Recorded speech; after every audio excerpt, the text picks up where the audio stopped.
What is the performance that made you want to be an actor? Oh, crikey. Oh my gosh. There are so many. Come on. Oh, go to him. Denzel in Remember the Titans. That was a really important movie for me growing up. Denzel Washington and Malcolm X. It's where art crosses like politics in life. I think that's special. I would say it's less of a film, it's more individuals who, seeing their work, inspired me to want to do the thing. I would say Denzel Washington. James L. Jones, he's the top of the mountain for me. I'd say Viola Davis. Daniel Day-Lewis in The Crucible. I think Lupita Nyong'o in 12 Years a Slave really moved me and it stuck with me, which is why it's one of my favorite films. There was just something so delicate and broken about her. Oh, yeah, exactly. Lupita Nyong'o. Yeah, that's my inspiration, yeah.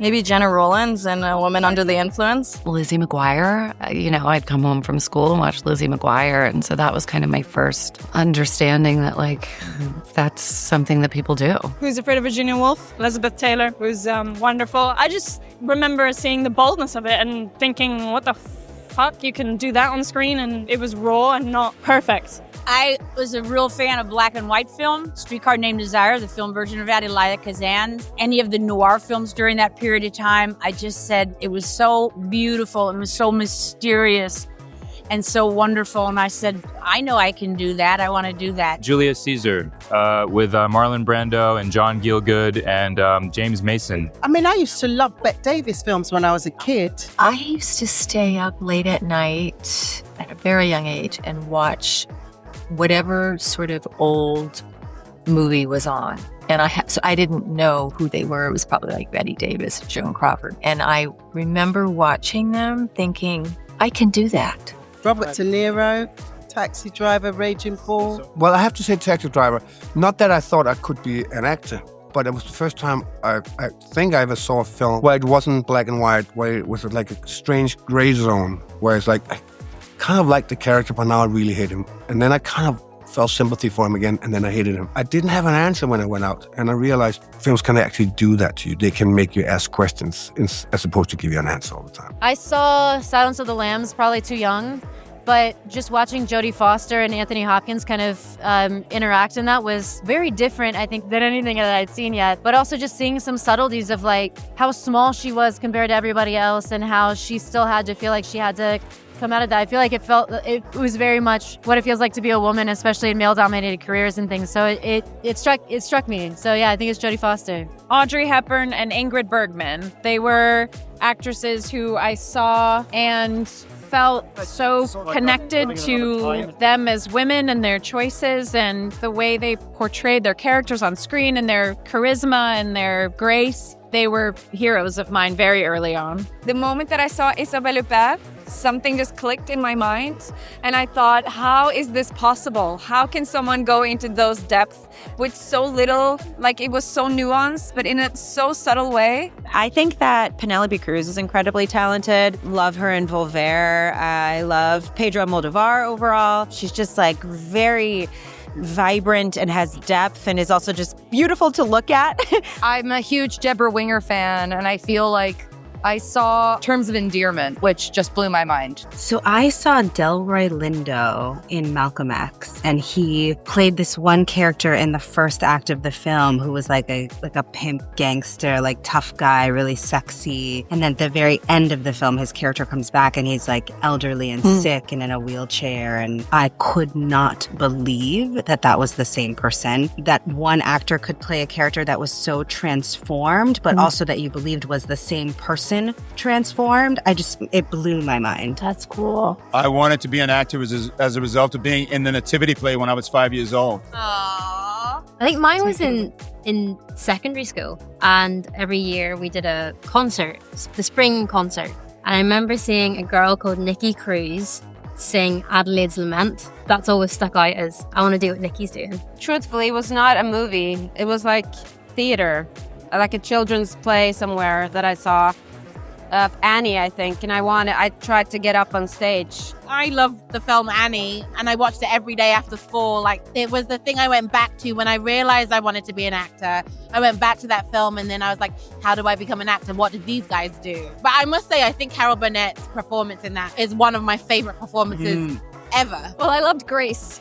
I loved that. Olivia Newton-John was Australian, so it felt accessible. That was just such a fun, classic film. And even though they're obviously all a little old to be in high school. Olivia Newton-John, like I would do her out. I would change when she changed and try to like do the outfits, and then I would sing the songs and perform like just for myself to the TV, but like I knew every single line of that movie. And I would go out when she like does Hopelessly Devoted to You. She puts the pink paper in the pool that's been sprayed with the perfume, and I would go out to the pool and emulate that. How many days till Christmas vacation?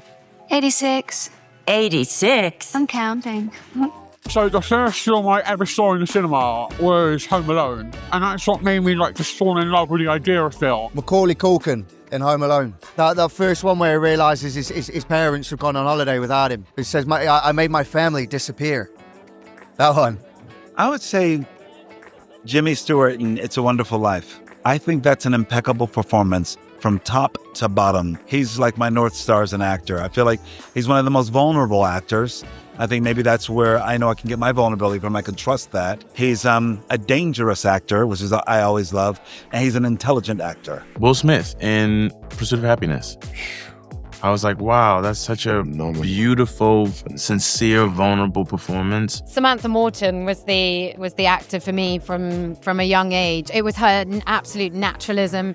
I loved the kind of films she was doing. I loved Morven Caller. There was something very unshowy about her acting, which I have definitely taken with me in my own performances. I mean, I think watching Stand By Me and the actors in that film, River Phoenix as a kid, was really informative for me. Claire Danes, My So-Called Life. She was the first person that I saw on TV that was acting in a way that I thought was something I could do and would be interesting for me to do. I'd never seen someone act like that, and I certainly hadn't seen it on television. And so that was so formative.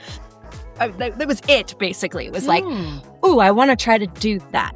I think I fell in love with acting during The Wire. I think I was around so many veteran actors and excellent storytellers that I really learned the craft. Andre Royo, who played Bubbles on the show, he really taught me like the structured approach to like character building. Yeah. And ever since then, I kind of got hooked on that feeling of being in character and that feeling of storytelling. So that was probably the first time. I was out in the middle of a cornfield in the late 70s watching Taxi. My dad laughed so hard at Christopher Lloyd as the Reverend Jim Ignatowski. The combination of how funny he was to my dad and how weird, like that he wasn't Jeff Conway, he wasn't the Kanicki of the group, he was the weird guy out back. That I was like, you can be that guy and still get to enjoy craft service. There's inspiration in that for me. Something that really wanted me to try harder in terms of comedy is Deadpool. Seeing Ryan Reynolds' performance was something that was just wow, I want to be as funny as him. I love Buster Keaton. Those great shorts that he made, Sherlock Jr. and all that stuff. I just thought it was so funny. Helena Bonham Carter played Lady Jane. I think that was one of the first sort of acting performances because she was really young in it. I think she was 14 or something. I mean, she looked very young. That definitely inspired me to want to be an actor. My uncle, who was an up-and-coming actor called Tara Romer, he has a small part in the Joan of Arc movie. I didn't get what that was, but I was like, he's right here on TV. So from that moment on, I always thought being an actor is cool because it's such a great way to immortalize yourself. A film that made me want to be an actor. I mean, Terminator 2, I do love Arnie. And obviously I just wanted to be that cool kid. He had a dirt bike and he had all the cool phrases. It's yo, hasta la vista. I'm sure I sort of secretly wanted to be like that. Hasta la vista, baby. I saw Peter Pan when I was 5 years old. I wanted to be Captain Hook. Which scene was it in particular of Captain Hook that got... Oh, when he made people walk the plank. Because I wanted to do that to my enemies all my life, and I will do. James and the Giant Peach. The song, My Name is James. It's fantastic. I love Tom Hanks's filmography, honestly. It's You've Got Mail. Meg Ryan, there's something about her in that film. For me, she was so in her body in that film.